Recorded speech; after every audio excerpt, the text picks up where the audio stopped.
ଝଡ଼ ଆସୁଛି।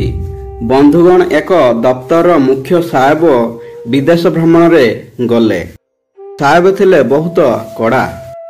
ସେ ଯିବା ମାତ୍ରକେ କର୍ମଚାରୀମାନେ ନିଜ କାର୍ଯ୍ୟରେ ଅବହେଳା କରି ଖୁସିରେ ଦିନ ବିତାଉଥିଲେ।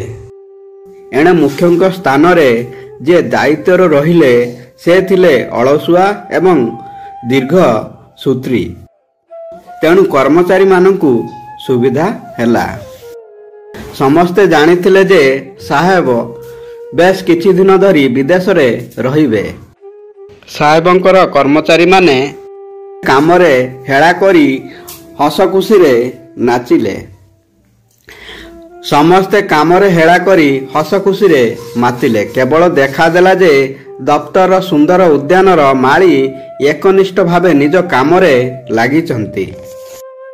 ବୃଦ୍ଧ ମାଳିଙ୍କୁ ଅନେକ ଲୋକ ଉପହାସ କଲେ। ସେମାନେ କହିଲେ, କାଲି କ'ଣ ମରିଯିବୁ କି? ଆଜି ସବୁ କାମ ସାରିଦେବା ଲାଗି ବସିଛୁ। ମାଳି କିନ୍ତୁ କୌଣସି ଉତ୍ତର ନ ଦେଇ ନିଜ କାମରେ ଲାଗିଥିଲେ। ପ୍ରତିଦିନ ଗଛରୁ ମଲା ପତ୍ର ଝାଡ଼ିବା ଠାରୁ ଆରମ୍ଭ କରି ପାଣି ଦେବା, ବଗିଚା ସଫା କରିବା ଭଳି କାମରେ ସେ ନିୟମିତ ଲାଗିଥିଲେ। ଦିନେ ମାଳିଙ୍କର ଜଣେ ବନ୍ଧୁ ପଚାରିଲେ, ସାହେବ ନାହାନ୍ତି, ସମସ୍ତେ ଆରାମରେ ଅଛନ୍ତି, ତୁମେ ଫୁର୍ସତ ନ ନେଇ କାମରେ ଲାଗିଛ କାହିଁକି? ମାଳି ଉତ୍ତର ଦେଲେ, ଝଡ଼ ବେଳେ ଶୋଇବା ହେଉଛି ମୋର ପ୍ରକୃତି। ଯେଉଁ ଲୋକ ନିଜ ଘରଟିକୁ ମଜବୁତ କରି ରଖିଥିବ, ଝରକା କବାଟକୁ ବାଗେଇ ଥିବ, ବିପଦ ବେଳେ କାମରେ ଆସିବା ଭଳି ଜିନିଷ ପାଖରେ ସଞ୍ଚିଥିବ, ସେ ଝଡ଼ ଆସିଲେ ବ୍ୟସ୍ତ ନ ହୋଇ ଶୋଇପାରିବ। କିଛି ସମୟ ପରେ ସତରେ ଝଡ଼ ଆସିଲା। ଦପ୍ତରର ମୁଖ୍ୟ ଅଚାନକ ବିଦେଶରୁ ଫେରି ଆସିଲେ।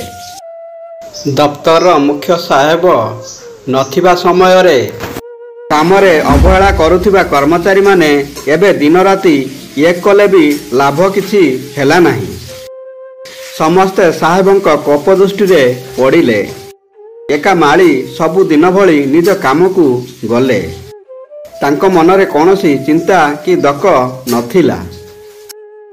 ବନ୍ଧୁଗଣ, ଭିଡ଼ିଓଟି ଭଲ ଲାଗିଲେ ଭିଡ଼ିଓକୁ ଗୋଟେ ଲାଇକ୍ ଏବଂ ଆମ ଚ୍ୟାନେଲକୁ ସବସ୍କ୍ରାଇବ୍ କରିବାକୁ ଭୁଲିବେନି। ଧନ୍ୟବାଦ। ଜୟ ଶ୍ରୀକୃଷ୍ଣ।